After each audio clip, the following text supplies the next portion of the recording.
ኣብ ህንዲ ንፈለማ እዋን ንኤርትራ ወኪለን ኣብ ሃገራዊ ፌስቲቫል መግቢ ዝተሳተፋ ኤርትራውያን ተማሃሮ ኣብቲ መደብ ካብ ኣፍሪቃ ቀዳማይ ደረጃ ብምሓዝ ታሪክ ሰሪሐን። ኣብ ህንዲ ኣብ ዝተኻየደ ሃገራዊ ፌስቲቫል መግቢ ዩኒቨርሲቲ ሳቢትሪባይ ፋለ ፑነ ክልተ ኤርትራውያን ተማሃሮ ማስተርስ ኣብቲ ናይ መጀመርታ ተሳትፎ ኤርትራ ሃብታም ቅርሲ መግቢ ሃገርና ብምቕራብ ኣብ መንጎ ካልኦት ሃገራውያን ተማሃሮ ባህላዊ ምልዋጥ ዘለዎ ተራ ብምንጽብራቕ ካብ ናይ ኣፍሪቃ ምድብ ቀዳማይ ደረጃ ኮይነን ምዕዋተን ተገሊጹ።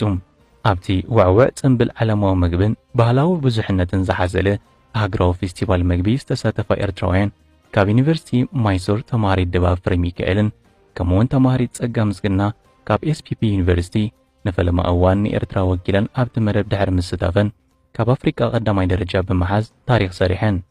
እዘን ናይ ድሕረ ምረቓ ትምህርተን ንምክትታል ኣብ ህንዲ ዝርከባ ኤርትራውያን መንእሰያት ዓወተን ነቲ ባህነን ዘብል ቀመማትን